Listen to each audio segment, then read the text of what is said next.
کافی مشکل کے بعد قافلے کا سردار پورے قافلے کو جمع کرنے میں کامیاب ہو سکا۔ وہ قافلے والوں کو کچھ ہدایات دینا چاہتا تھا۔ قافلے کو نخلستان میں اس وقت تک رہنا تھا جب تک قبائل کی جنگ اختتام کو نہ پہنچ جائے، کیوں کہ وہ لوگ مہمان تھے، اس لیے انہیں نخلستان میں سب سے اچھی جگہ دی گئی اور یہی مہمان نوازی کی روایت تھی۔ سردار نے اپنے محافظوں سمیت تمام لوگوں سے کہا کہ وہ ہتھیار جمع کروا دے، کیوں کہ دستور کے مطابق نخلستان میں ہتھیار اٹھانا منع تھا۔ لڑکے کو اس وقت حیرت ہوئی جب انگریز نے اپنے صندوق سے سونے کا پانی چڑھا ریوالور نکالا اور سردار کے متعین کردہ آدمی کو دے دیا۔ تم ریوالور کس لیے اپنے پاس رکھتے ہو؟ لڑکے نے سوال کیا۔ اس طرح مجھے لوگوں پر اعتماد رہتا ہے، انگریز نے جواب دیا۔ لڑکے کو فوراً اپنے خزانے کا خیال آ گیا۔ جو وہ اپنے خواب کی تعبیر کے نزدیک ہو رہا تھا، اتنی ہی مشکلیں بڑھتی جا رہی تھی۔ ایسا لگتا تھا کہ آغاز کی قسمت، جیسے کہ بڑے بادشاہ نے کہا تھا، کام نہیں کر رہی۔ اپنے خواب کی تعبیر کی تلاش میں سے مسلسل صبر اور ثابت قدمی کے امتحان سے گزرنا پڑ رہا تھا۔ اس کے لیے وہ بے صبری کا مظاہرہ نہیں کرنا چاہتا تھا۔ اگر وہ جذبات میں آگے بڑھتا تو ممکن تھا کہ وہ نشانات اور علامات کو نہ سمجھ سکتا، تو خدا نے اس کے راستے میں رکھ چھوڑی تھی۔ خدا نے انہیں میرے راستے میں رکھ دیا ہے اور اسے اپنی سوچ پر حیرت ہوئی۔ اس سے قبل وہ انہیں دنیا کی چیز سمجھتا تھا، جیسا کہ غذا، نیند یا پھر محبت یا روزگار کی تلاش۔ اس سے قبل اسے یہ خیال ہی نہ آیا تھا کہ خدا نے اس کی زبان میں اسے ہدایت دی تھی کہ اسے کیا کرنا چاہیے۔ بے صبری مت کرو، اس نے اپنے آپ سے کہا۔ جیسا کہ حدیبان نے کہا تھا کہ جب کھانے کا وقت ہو تو صرف کھانے پر دھیان دو، اور جب سفر کا وقت ہو تو صرف سفر کے بارے میں سوچو۔ پہلے روز تقریباً تمام لوگ سو کر تھکن اتار رہے تھے۔ بمشکل انگریز کے لڑکے کو اپنے دوست سے دور جگہ ملی تھی، جہاں وہ اپنی عمر کے 5 اور لڑکوں کے ساتھ رہ رہا تھا۔ یہ سب لوگ صحرا کے باسی تھے اور انہیں لڑکے کی داستانیں بہت دلچسپ لگی تھی۔ لڑکا انہیں اپنی زندگی اور کرسٹل کی دکان میں حاصل ہونے والے تجربات کے بارے میں بتا رہا تھا۔ اسی دوران لڑکے انگریز کے خیمے میں داخل ہوا۔ میں صبح سے تمہیں تلاش کر رہا ہوں، اس نے لڑکے کو خیمے سے باہر لے جاتے ہوئے کہا۔ مجھے کیمیا گر کی تلاش کرنے میں تمہاری مدد درکار ہے۔ پہلے تو وہ دونوں خود ہی کیمیا گر کو تلاش کرتے رہے۔ ان کا خیال تھا کہ کیمیا گری کا گھر کا طرز رہائش نخلستان کے باقی باسیوں سے بالکل مختلف ہوگا اور اس کے خیمے میں ایک بتی مسلسل روشن ہوگی۔ انہوں نے ہر جگہ تلاش کیا جہاں اس کے خیال میں کیمیا گر ہو سکتا تھا، لیکن نخلستان ان کے اندازے سے کہیں زیادہ وسیع تھا۔ ہم نے پورا دن ضائع کر دیا، انگریز بولا۔ شاید ہمیں کسی سے اس کے بارے میں پوچھ لینا چاہیے تھا، لڑکے نے تجویز دی۔ انگریز باقی لوگوں پر اپنے یہاں آنے کا مقصد ظاہر نہیں کرنا چاہتا تھا۔ بالآخر وہ اس بات پر راضی ہو گیا لڑکا کیوں نہ کہ اس سے بہتر عربی بول سکتا تھا، اس لیے انگریز کا خیال تھا کہ وہ لوگوں سے کیمیا گر کے بارے میں معلومات حاصل کرے۔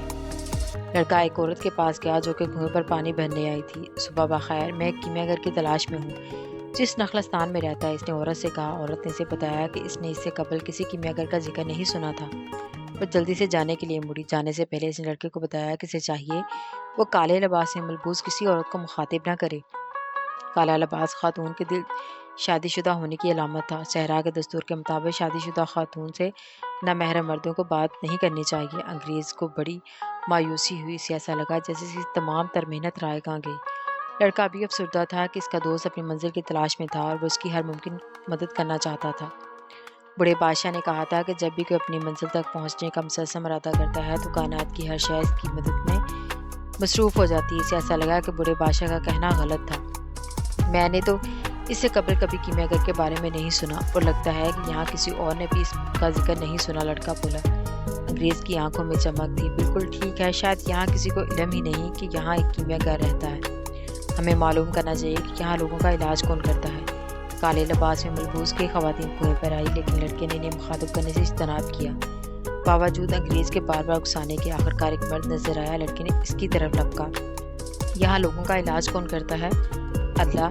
مرد نے آسمان کی طرف نظریں اٹھا کر کہا، شاید تم جھاڑ پھونک کرنے والوں کی تلاش میں ہو۔ مرد نے قرآن کی چند آیات کی تلاوت کی جو لڑکے کے سر کے اوپر سے گزر گئی۔ ایک اور بڑا آدمی کنویں کی طرف آ رہا تھا۔ لڑکے نے اس سے بھی وہی سوال کیا، تمہیں ایسی شخص کی تلاش کیوں ہے؟ بوڑھے نے الٹا سوال کیا، کیوں نہ کہ میرے ایک ساتھی نے کئی ماہ تک اس لیے سفر کیا کہ اس شخص سے ملاقات کر سکے۔ لڑکے نے جواب دیا، اگر یہاں ایسا کوئی شخص ہے تو پھر وہ بلا شبہ بہت طاقتور شخص ہوگا۔ بوڑھے نے کچھ دیر سوچنے کے بعد جواب دیا، تم جنگ کے ختم ہونے کا انتظار کرو، نخلستان کی زندگی میں دخل دینے سے اجتناب کرو، بوڑھے نے جاتے ہوئے کہا۔ انگریز خوش تھا، سے یقین ہو گیا تھا کہ وہ صحیح سمت میں چل رہا تھا۔ آخرکار ایک نوجوان عورت کنویں کی طرف آتی ہوئی نظر آئی جو سیاہ لباس میں ملبوس نہیں تھی۔ اس کے سر پر رومال تھا مگر اس کا چہرہ ننگا تھا۔ لڑکا اس کی طرف اس غرض سے بڑھا کہ اس سے کیمیا گر کے بارے میں پوچھ سکے۔ جیسے اس نے لڑکی کو قریب سے دیکھا اسے ایسا لگا جیسے پوری کائنات تھم گئی ہو۔ اس کی گہری سیاہ آنکھیں سمندر سے زیادہ گہری تھی، ہونٹ کسی گلاب کی پنکھڑی سے بھی خوبصورت تھے۔ اس پر عالمگیر زبان کے سب سے اہم حصے کا انکشاف ہوا، وہ حصہ جسے دنیا میں موجود ہر شے سمجھ سکتی تھی، محبت، جس کا وجود انسان کے وجود سے بھی قدیم ہے اور جس کی وسعت صحرا سے بھی زیادہ ہے۔ یہ ایک ایسی طاقت ہے جو دوسروں کے ملاپ پر وجود میں آتی ہے۔ لڑکی مسکرائی، یہ یقیناً ایک علامت تھی، شاید اس علامت کی اسے اب تک تلاش تھی۔ اس کی تلاش میں وہ اپنی بھیڑوں کے ساتھ مارا پھرا تھا، کتابوں میں سر کھپایا تھا، کرسٹل کی دکان میں محنت کی، صحرا کے وسعت میں سرگرداں رہا۔ یہ دنیا کی سب سے پاکیزہ زبان ہے جسے کسی بھی وضاحت کی ضرورت نہیں، جس طرح کائنات کسی بھی وضاحت سے بے نیاز ہے۔ لڑکے کو ایسا محسوس ہوا جیسے وہ دنیا میں موجود واحد خاتون کے سامنے ہے، اور ایسا لگا کہ بغیر کوئی لفظ بولے لڑکی اس کے احساسات کو محسوس کر لیا ہے۔ اس کے نزدیک حقیقت کا وجود دنیا کے کسی اور حقیقت سے زیادہ تھا۔ اس کے نزدیک صرف یہی ایک حقیقت تھی اور باقی سب فریب۔ اس کے والدین نے اسے کہا تھا کہ کسی کو زندگی کا ساتھی بنانے سے پہلے اس سے محبت ہونا ضروری ہے، لیکن ہو سکتا ہے کہ جن لوگوں کو ایسا محسوس ہوتا ہو وہ عالمگیر زبان سے یکسر نابلد ہو، کیوں نہ کہ اگر انسان کو یہ زبان آتی ہو تو اسے معلوم ہوتا ہے کہ کوئی اس دنیا کے کسی گوشے میں منتظر ہے، چاہے وہ صحرا کے بیچوں بیچ یا پھر کسی ہجوم شہر میں۔ اور جب اس طرح کے دو انسان ملتے ہیں تو ان کی آنکھیں آپس میں ٹکراتی ہیں تو ماضی مستقبل یکدم معدم ہو جاتے ہیں۔ صرف ایک حقیقت باقی رہ جاتی ہے کہ سب کچھ کسی ایک ذات کا تخلیق کرتا ہے۔ اس نے ہی محبت کو وجود بخشا، روح کو مروز وجود میں لایا۔ محبت کے بغیر کسی کے بھی خواب اس کے لیے بے معنی ہوتے ہیں۔ مکتب، لڑکے نے سوچا، اس سے پوچھو۔ انگریز نے اسے جھنجھوڑا۔ وہ لڑکی کے قریب گیا تو وہ مسکرا دی۔ لڑکے نے بھی مسکراہٹ کا جواب مسکراہٹ سے دیا۔ تمہارا نام کیا ہے؟ اس نے پوچھا۔ فاطمہ، لڑکی نے نظریں چراتے ہوئے جواب دیا۔ اس طرح کے نام تو میرے ملک میں بھی عورتوں کے ہیں، خواتین کے ہیں۔ یہ نام ہمارے پیغمبر صلی اللہ علیہ وسلم کی بیٹی کا تھا، فاطمہ نے جواب دیا۔ یہ نام مسلمان خواتین کے ساتھ دنیا کے ہر خطے میں پھیل گیا۔ خواتین کے ذکر پر لڑکی کی خوبصورت آنکھوں میں فخر کے احساسات نظر آئے۔ انگریز کے دوبارہ ٹوک دینے پر اس نے لڑکی سے وہی سوال کیا جو اس سے قبل وہ 2 مردوں اور 1 عورت سے پوچھ چکا تھا۔ یہ وہی شخص ہے جسے دنیا کے بہت سارے رازوں سے آگاہی حاصل ہے اور صحرا کے جن بھی اس کے تابع ہیں، لڑکی نے جواب دیا۔ اس نے جنوب کی سمت اشارہ کرتے ہوئے بتایا کہ وہ عجیب و غریب انسان ادھر رہتا ہے۔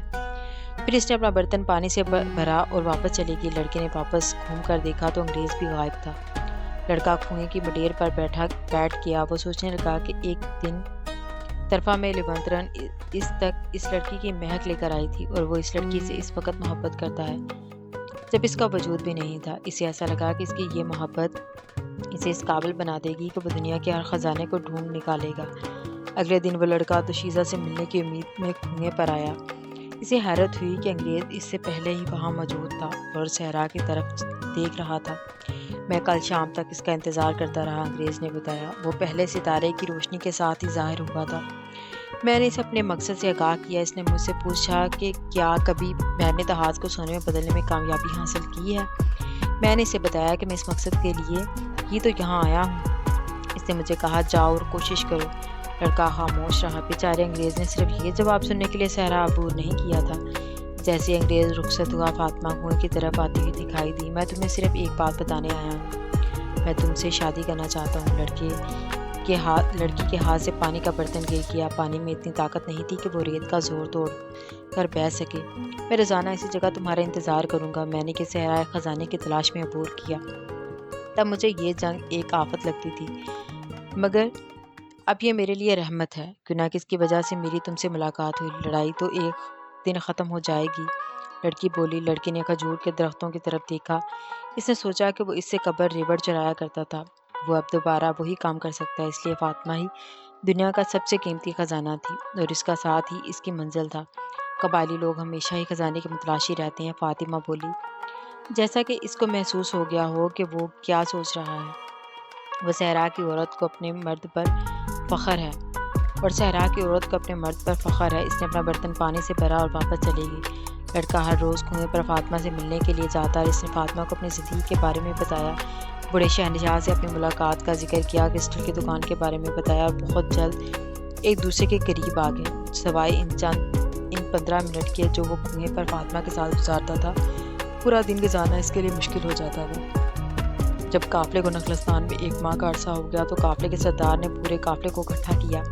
ہمیں نہیں معلوم کہ لڑائی کب ختم ہو، اس لیے کہ ناممکن ہے کہ ہم اپنا سفر جاری رکھ سکیں۔ سردار بولا، لڑائی زیادہ طول بھی پکڑ سکتی ہے اور ممکن ہے یہ کئی سال تک جاری رہے۔ دونوں حریف طاقتور ہیں، لڑائی میں فاتح حاصل کرنا دونوں اطراف کا مطلوب ہے۔ یہ حق و باطل کی لڑائی نہیں بلکہ ایسی طاقتوں کے درمیان جنگ ہے جن کا متنازع طاقت کا توازن قائم کرنا ہے، اور اس طرح کی جنگ زیادہ طویل رہتی ہے کیوں کہ اللہ تعالیٰ دونوں کے ساتھ ہوتا ہے۔ تمام لوگ واپس اپنے اپنے خانوں میں چلے گئے اور لڑکا فاطمہ سے ملنے۔ اس دن تم نے مجھے کہا تھا کہ تم مجھ سے محبت کرتے ہو، فاطمہ نے سوال کیا، اور پھر تم نے مجھے کائنات کی روح اور عالمگیر زبان کے بارے میں بھی بتایا، شاید اس لیے کہ میں بھی محسوس کرتی ہوں کہ میں تمہارے وجود کا حصہ ہوں۔ لڑکا یکسوئی سے اس کی زبان سن رہا تھا، لڑکی کی آواز میں اس کے لیے ایک خوبصورت تھی اور جو ہوا کے چلنے کی وجہ سے کھجور کے پتوں سے پیدا ہو رہی تھی۔ میں شاید اس نخلستان میں ہمیشہ سے تمہاری منتظر بھی تھی، لڑکی نے اپنی بات جاری رکھی۔ میں نے اپنی روایت کو پسے پشت ڈال دیا اور یہ بھی بھول گئی کہ صحرا کی خواتین سے کس رویے کی امید کی جاتی ہے۔ بچپن سے مجھے امید تھی کہ صحرا کے وسطوں سے میرے خوابوں کا شہزادہ ایک دن آئے گا اور وہ تم ہو۔ لڑکے کا دل چاہا کہ وہ بے اختیار فاطمہ کا ہاتھ تھام لے، لیکن اس کے دونوں ہاتھ پانی کے برتن کے گرد لپٹے ہوئے تھے۔ تم نے مجھے اپنے خواب، بڑے بادشاہ اور خزانے کے بارے میں بھی بتایا۔ لڑکی کی بات جاری تھی اور پھر تم نے مجھے نشانیوں کے بارے میں بتایا۔ اب مجھے کسی بات کی فکر نہیں ہے، بنا کہ مجھے معلوم ہے کہ یہی نشانیاں تمہیں میرے پاس لائی ہیں، اور میں تمہارے خواب کا حصہ ہوں اور میں ہی تمہاری منزل ہوں۔